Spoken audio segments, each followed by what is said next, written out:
When I sharply snapped back, Julie yelled at me, "Stop leeching off Dad." Hearing Julie's angry voice, I made up my mind that it was no use. I gave up in my heart. My feelings for Julie did not reach her. The emotional bond I was trying to establish with Julie was broken. Julie needs to reflect on her actions and face the consequences. I will tell her the truth. My name is Kelly, and I am 53 years old. I have been married to Jerry for 8 years. Both Jerry and I had been married before we met each other. I divorced my previous husband because he had an affair. One day when I came home, I found divorce papers from the lawyer in the mail. Since then, my ex-husband never returned. I didn't even know where he was, but I submitted the response to the court. We used to argue a lot and weren't very close, so I had expected this to happen someday. But it was so sudden that I couldn't eat and felt very depressed. I couldn't just sit around, so I threw myself into my work. I filled the void in my personal life with work. I worked frantically and studied marketing and management. Thanks to that, I didn't think about remarriage or dating, and before I knew it, I was 42. My family runs a small diner. It's a cozy place that serves set meals during the day. The food is good, plentiful, and affordable, making it popular with the townsfolk. It's a small town, but almost everyone must have eaten our food at least once. My father's chicken steak is the restaurant's specialty. When Jerry proposed to me, I was over the moon, but hearing that he had a daughter made me anxious about the future. Will this work out?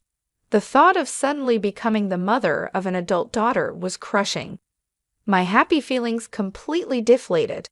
Now my heart feels heavy and dark. That's when I got a text from Jerry saying, "No rush on your response." I meant every word I said earlier. His calm reply soothed my anxious heart like a receding tide. Yes, Jerry is serious and kind. He would support me through anything. As for his daughter Julie, even though she's a concern, she's an adult and won't act like a child. She will understand about Jerry and me. I decided to accept Jerry's proposal. When I told Jerry I would accept his proposal, he was overjoyed. Seeing Jerry express his happiness so openly made me truly glad to have chosen to be with him. Since we were both remarrying, we just had a small dinner to introduce each other to our families. But Julie was in the worst mood I had ever seen. She was irritable and took out her feelings on the staff, saying, "So annoying, come on, bring the next dish." I asked her to calm down, and she snapped back, "Shut up, don't order me around, old lady." The term old lady took my breath away. I had met Julie a few times before, but this was the first time things had turned out this way. Is this Julie's true nature? After the introduction party, I discussed Julie's behavior with Jerry. Perhaps we should consider postponing the marriage, I suggested. Wouldn't it be better if Julie sorted out her feelings first? Jerry shook his head. Indeed, Julie's attitude today was problematic, but she has already moved out of the house, and we won't be seeing her every day. Being tied down by an independent daughter forever doesn't seem right to me. Jerry suggested that being confined during today's introduction party might have irritated Julie. Normally, Julie is quiet and not the kind to get angry like that. Please give Julie a chance. She's really a good kid at heart, he encouraged. Encouraged by Jerry's words, I decided to proceed with the marriage. I was determined to marry Jerry and live my life with him. Yet every time I saw Julie, I was reminded of that incident, which only increased my anxiety. I started living with Jerry, and we bought an apartment halfway between my company and Jerry's. Julie was living alone in an apartment near her company, so it was just Jerry and me living together. The first 3 years passed without any problems, and we were happy. The only tough part was during the holiday season when we met Julie, but other than that, it was peaceful. However, in the 5th year of our marriage, we faced a big problem. Julie moved in with us because her apartment was undergoing major renovations. She said the noise and the workers coming and going were too much, so she moved in with us. I had a bad feeling about it, and I was right. We turned a room we used as a storeroom into Julie's room. She complained that it was cramped and poorly lit, but we convinced her to tolerate it. For the moving-in celebration, we decided to have pizza. When I was about to order our usual delivery, Julie went ahead and placed an order from a famous steakhouse. The dishes from there are delicious but very expensive, about 4 times more than the food we usually eat. I was about to refuse, but Jerry gave me a look. I've recently realized that Jerry is lenient with Julie. He tends to give in to her whims, and perhaps that's why she gets upset easily when things don't go her way. She generally has an attitude and seems to think of the staff in any store as her servants. I've never seen Julie use words like "excuse me" or "thank you" to the staff, or even to me. Living with Julie was like that. I was feeling down, but this was too much to worry about from the start. In the end, we ordered the food Julie wanted. When the dishes arrived, Julie complained that it was late. Our order was supposed to be refused at first due to the sudden order, but Julie insisted and made them deliver. She complained that they were late. I apologized profusely to the delivery person while receiving the dishes. The payment, of course, came from our wallet. As I checked the contents of the 3 delivery boxes, I felt even more stressed. I found 2 assortments of appetizers and steaks and 1 box of hot dogs. Puzzled, I laid out the food on the table and began preparing drinks and soup. Julie and Jerry took their seats. Julie poured beer for Jerry, raised her glass with his, and began to drink. To Julie, I must be nothing more than a servant or maid. Jerry doesn't correct her. Is something going on? When I sat down at the dining table, in front of me was the box of hot dogs. I let out a soft and Julie looked at me with a smug half-smile. "That should be enough for you," she said with a snort, then began eating the appetizers. I had some vegetable sticks while Julie enjoyed the shrimp cocktail, fresh salad, and chicken wings. It was a clear act of spite from Julie towards me. I thought this would surely anger Jerry, but all he did was sigh as he looked at Julie. He offered his box of appetizers to me, saying, "Have some of this." I nodded slightly and took some portions from Jerry.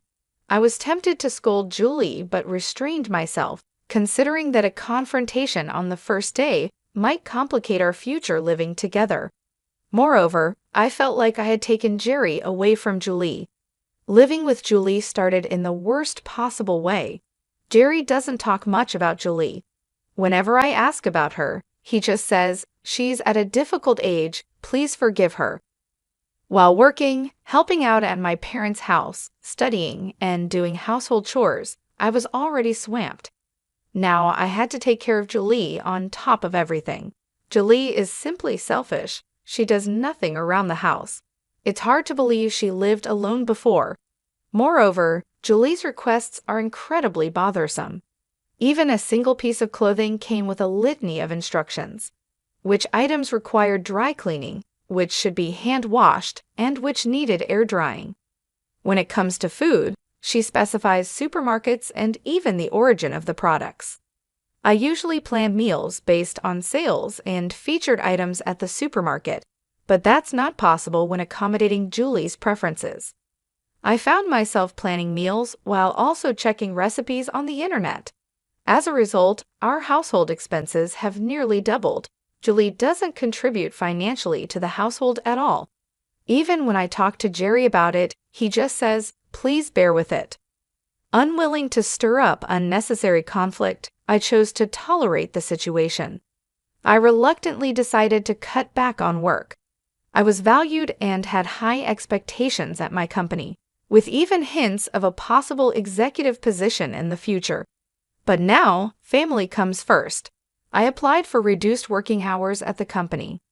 This decision will likely end any chance of career advancement, but I did it for Jerry and Julie. I've decided to endure.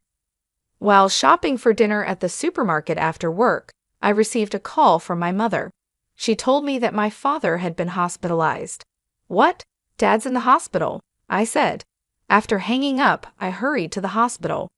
Our family home is relatively close by, so I arrived in about an hour. In the hospital room, my father was watching a baseball game on TV with earphones in. Noticing me, he took out his earphones and smiled. "Mom just exaggerated over the phone," he said with a laugh. Relieved, my legs gave way, and I slumped to the floor. "My back's been hurting," my father explained. "It seems years of standing at work have taken a toll on it. I've decided to go through with the surgery," he told me with a laugh. At that moment of relief, I remembered something important. I hadn't informed Jerry or Julie about any of this. I pulled out my cell phone from my shopping bag and saw countless missed calls from Julie. My heart was pounding as I hurriedly called her back. Julie's voice sounded displeased. "Where are you, and what are you doing? Hurry back and make my dinner," she demanded. I apologized reflexively. "I'm sorry, my dad's been hospitalized." Julie was silent for a moment, but then started scolding me sharply. "Huh? Your dad? Your dad really?" Julie's tone became vulgar and aggressive. I felt intimidated and shrank back. In a small voice, I replied, "Yes, he was suddenly hospitalized." "And what does that have to do with my dinner?" Julie's reasoning was becoming absurd. "You're my mother, right? Understand it's a parent's job to make meals for their child." This might be understandable if Julie were still in elementary or middle school, but Julie is 25 and has lived alone before. She's fully an adult. For such an adult to demand meals from a parent is beyond harassment. I felt compelled to stand up for myself. I'm not good with Julie's assertive tone or harsh words. Although I was scared of being yelled at, I decided to confront her. "Is it wrong to worry about my dad?" "You should understand," I said. I could hear Julie gasp over the phone. "Shut up! Don't talk back to me!" she snapped, clearly taken aback. "If it were your dad, you'd rush to his side, wouldn't you?" Julie fell silent. Maybe she was imagining if it were Jerry who had been suddenly hospitalized. Surely Julie would be worried if something happened to Jerry. That's what I thought. However, Julie's response was shocking. "Huh, I'd ignore it if my dad was hospitalized," she said. I was speechless. I wanted to believe it was a lie. "Anyway," I said, "sorry, but you'll need to eat out today," and hung up. This call made one thing clear to me. Julie doesn't see me as her mother. In fact, she doesn't even see me as a person. She must think of me as a mechanical servant or a slave. Otherwise, she couldn't say such heartless things. It's saddening, but I can't just dwell on sadness. Things can't go on like this. I felt a strong need to take action. Even after my father is discharged, he won't be able to work as before. There's only so much my mother can do. I need to address the situation at my family's home quickly. Balancing my family's needs, taking care of Julie, household chores, and work was impossible. I decided to resign from my job. Though the company tried hard to retain me, there was no other way. Just as my father was discharged and we managed to reopen our shop, something happened to Jerry. He ended up being hospitalized and his condition was quite severe. Dr. Richard, the chief physician, said he might never be discharged. When I informed Julie of Jerry's condition, she reacted nonchalantly and said something unbelievable. "Does this mean it's going to cost a lot of money?" Julie seemed more concerned about money than Jerry's health. What could this mean?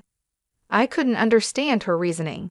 Does Julie not care about Jerry at all? This is not the time to worry about money. "Do you understand?" I became emotional and retorted. "I know that, but if we don't have money, we'll be in trouble, won't we?" Julie pulled out her cell phone and started making a call. "Hello, Uncle David. Actually, Dad is sick and has been hospitalized," she said in an uncomfortably sweet tone. "I was hoping you could help with the hospital bills." Julie schemed on the phone, trying to get her uncle to pay for the expenses. "Then you can ask Mom about the rest." After ending the call, Julie gave me a cold smile, sending a chill down my spine.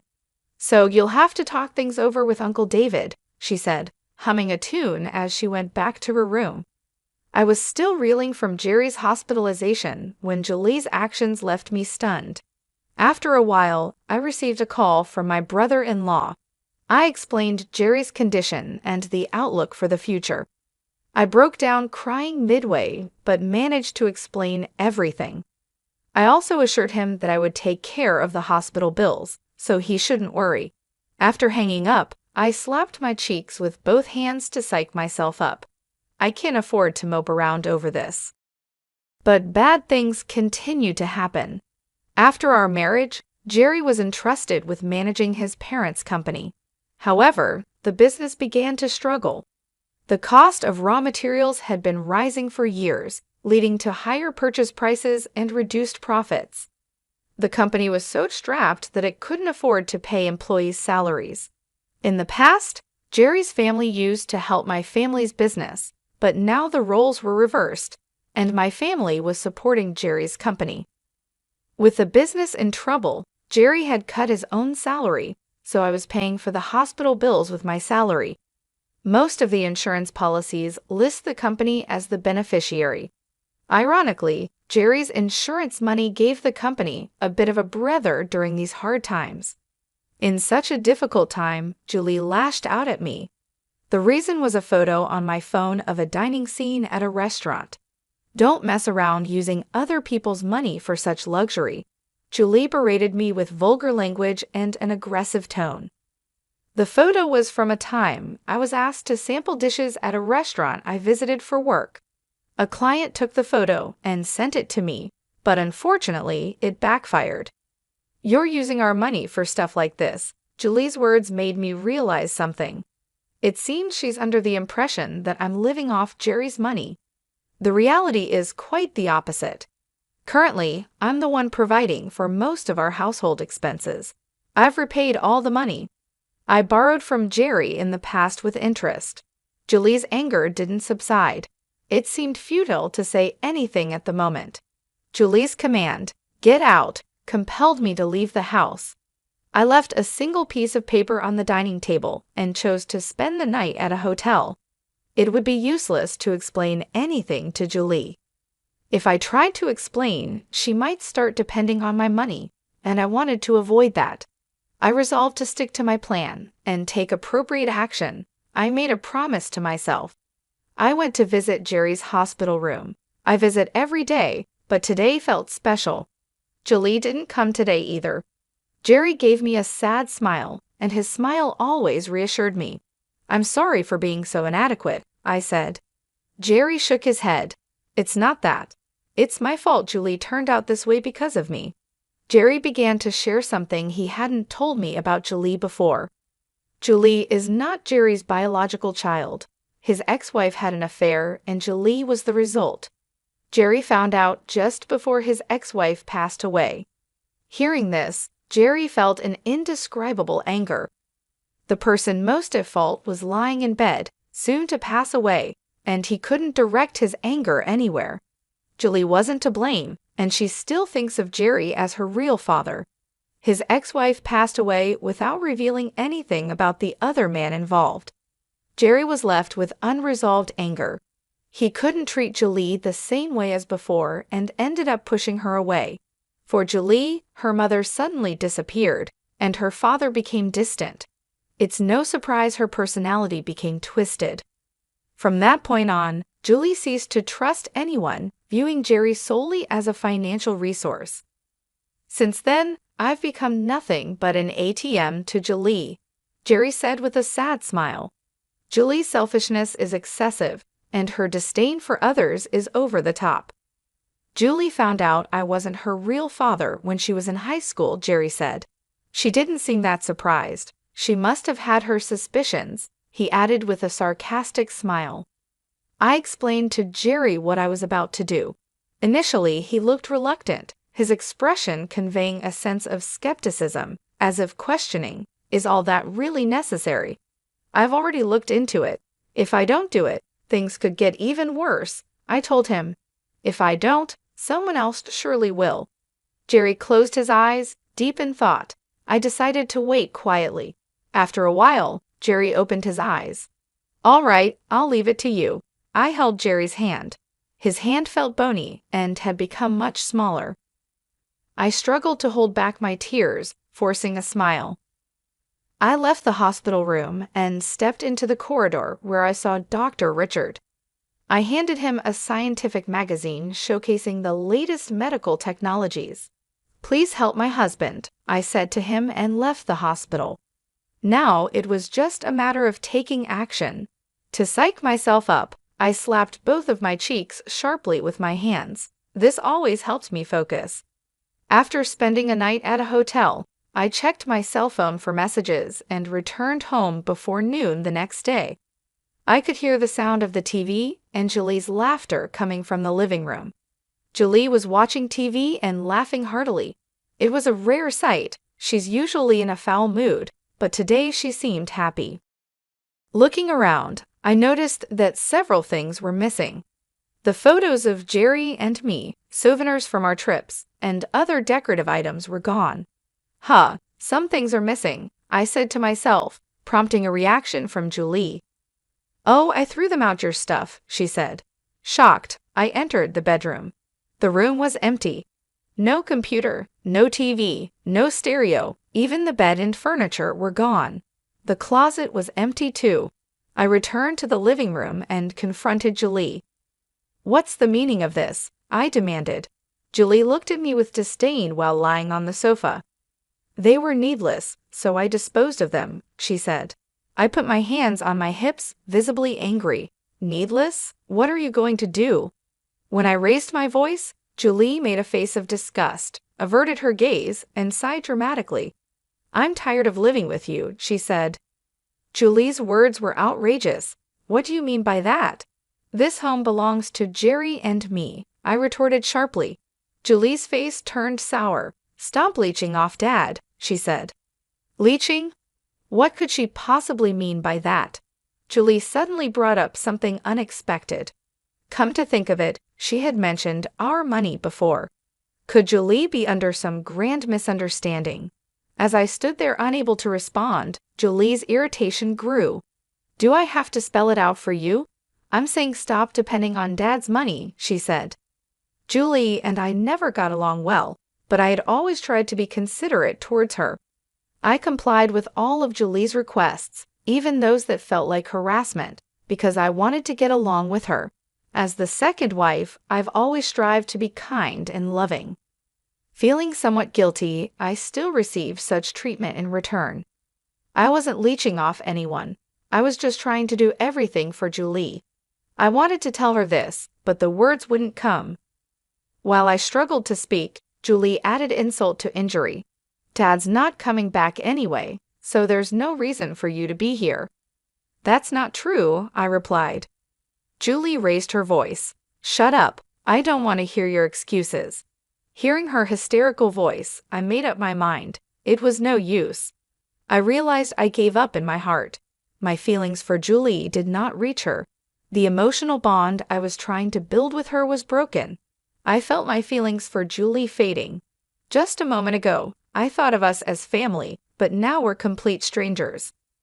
From the beginning, it was clear Julie was only using me for her own convenience. That's why she could so boldly drive me away. Julie needs to reflect on her actions and face the consequences. I resolved to confront Julie with the truth. Determined, I locked eyes with Julie. Julie looked back at me with fearful eyes. "What? Got a problem?" "No, I'll leave, just as you wish," I said. I checked other rooms, the bathroom, and the toilet.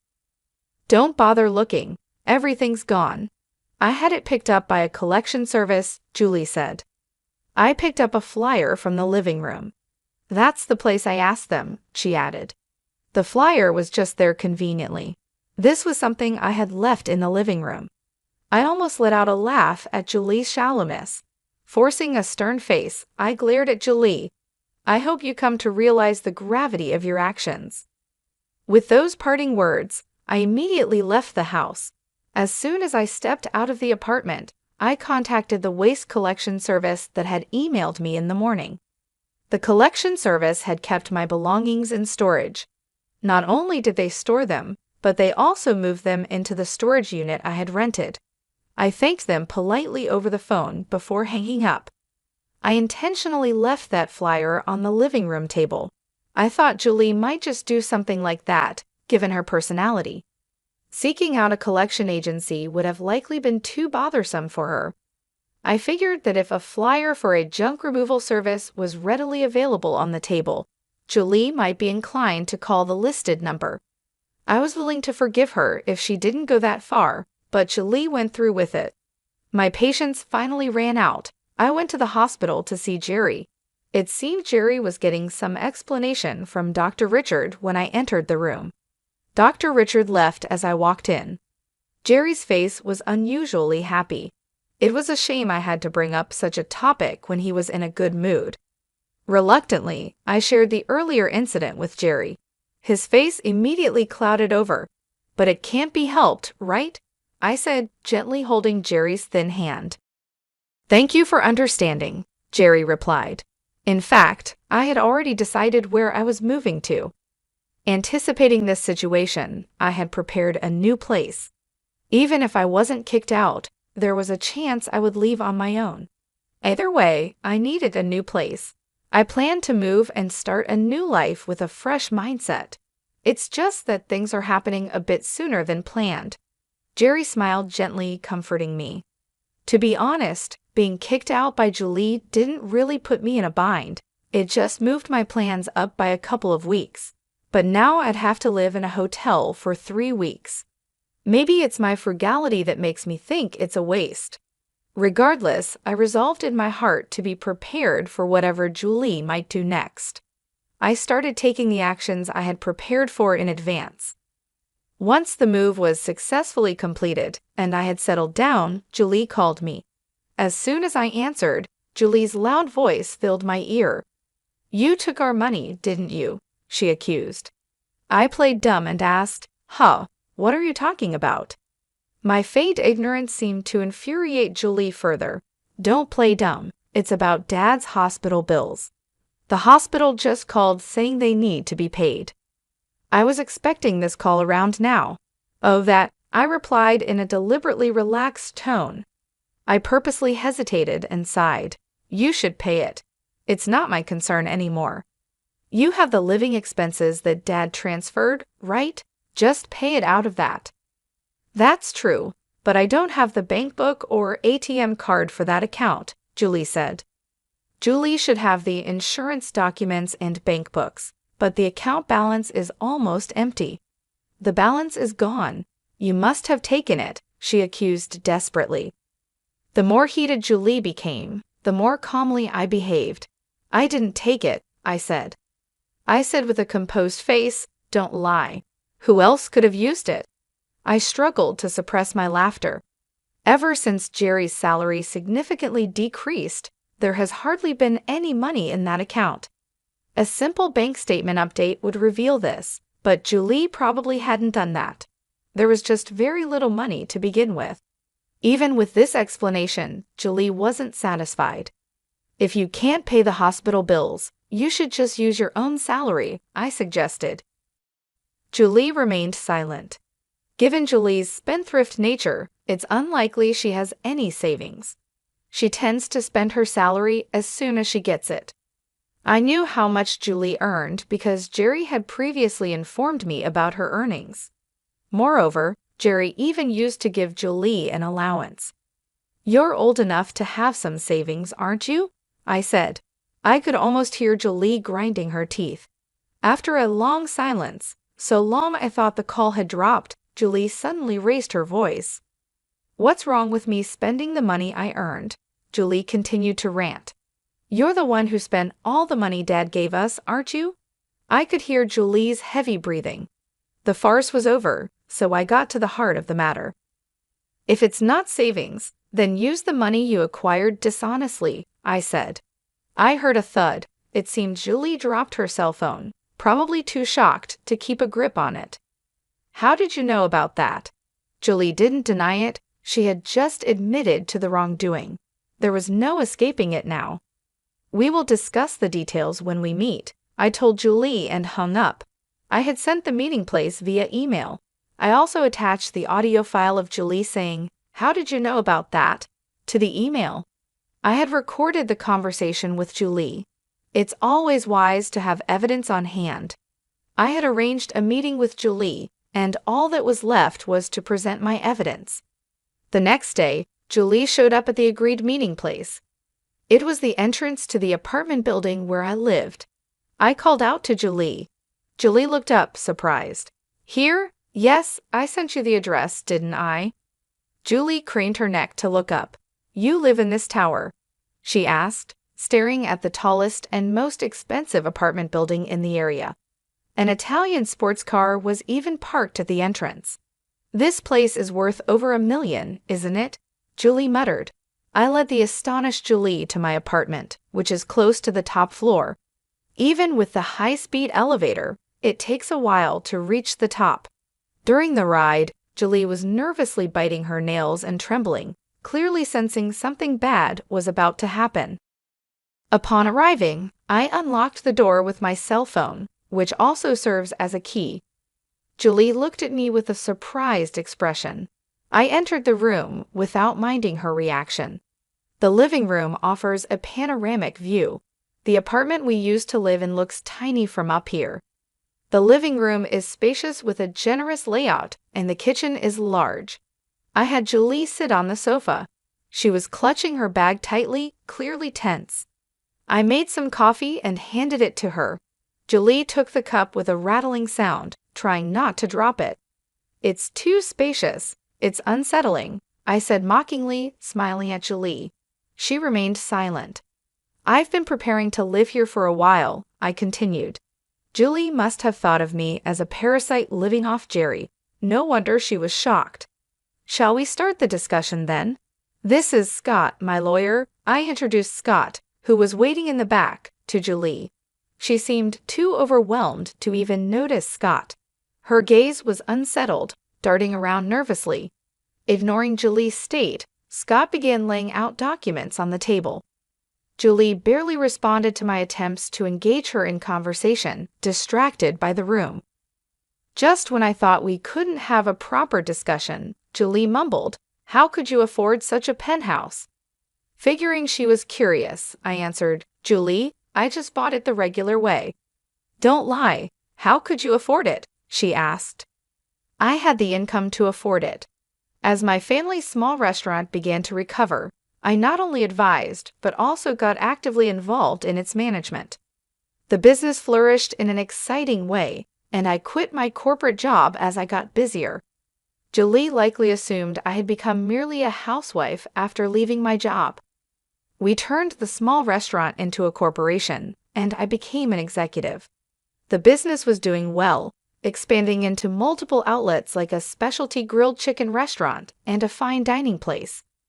That's why I could easily afford this penthouse apartment, I explained. I earned that much. I shared the story of my family's business. Julie only knew that Jerry had helped when my family's restaurant was struggling. I then told her how my family's business eventually came to support Jerry's company, and that I had become an executive. Hearing my story, Julie slumped in defeat. I wondered if Julie was feeling regret, but she suddenly looked up and said something unexpected. "All right, I'll live here too. Let's make up." What is she talking about?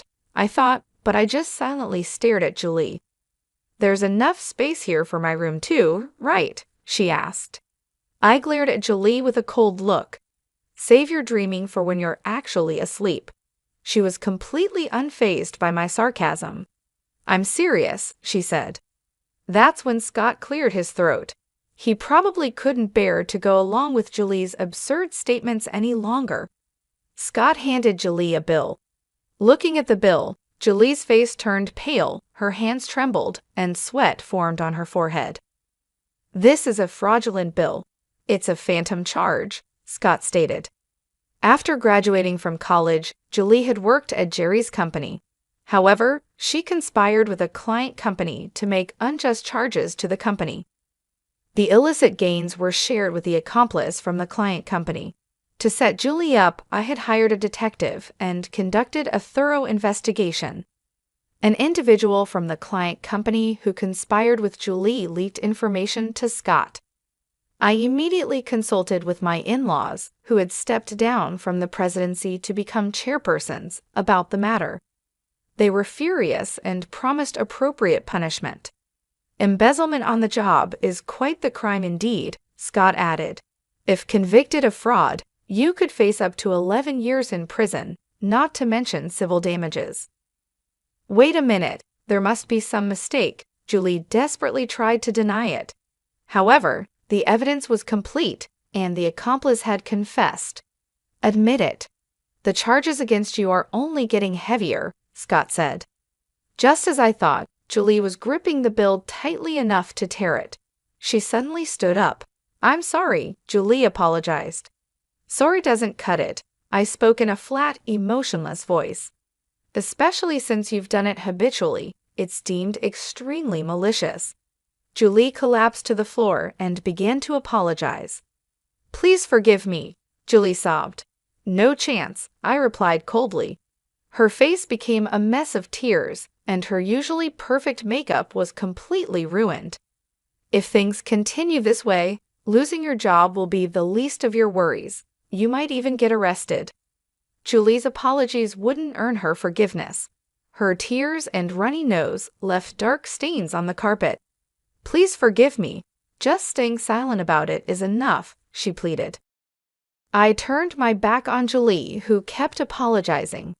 This isn't just between you and me, I said. Julie seemed unable to let go and made an outrageous offer. Then I'll give you money. I'll charge the company again and give you that money. I sighed deeply and pressed my hand to my forehead. Nothing I said would make a difference now. Julie had no intention of repenting. She was solely focused on navigating her way out of the predicament. There's no helping you. You need to be properly judged, I said, revealing the voice recorder in my hand. Julie realized she had made an outrageous proposal. She trembled, covering her mouth with her hand. I'll submit this as evidence to the police, I declared. Julie kept her head down, as if something had been drained from her. Scott and I then escorted Julie out of the room. Leaning against the wall, she staggered toward the elevator. Once Scott had departed, I collapsed into the depths of the sofa, exhausted. It was finally over. I reported the outcome to Jerry via email. As planned, Julie was criminally charged by the company. She was arrested, and the employee from the partner company was indicted. While on bail, Julie had been dating this employee.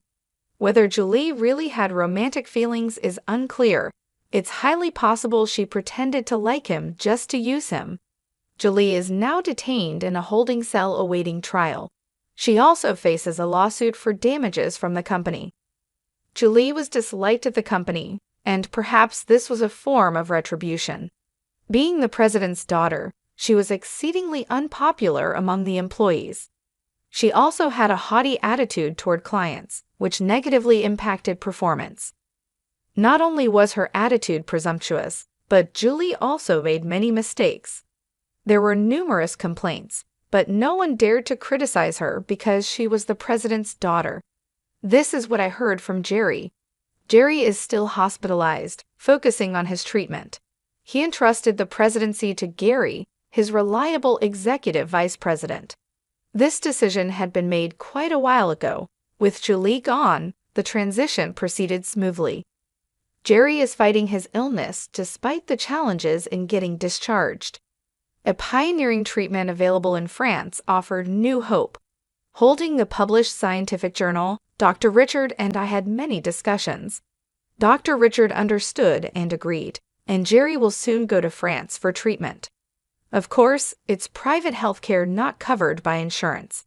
I'm not worried about the treatment costs. If necessary, I can just sell the penthouse. Jerry will surely recover, and he will surely smile at me with that gentle smile again. I can hardly wait for that day.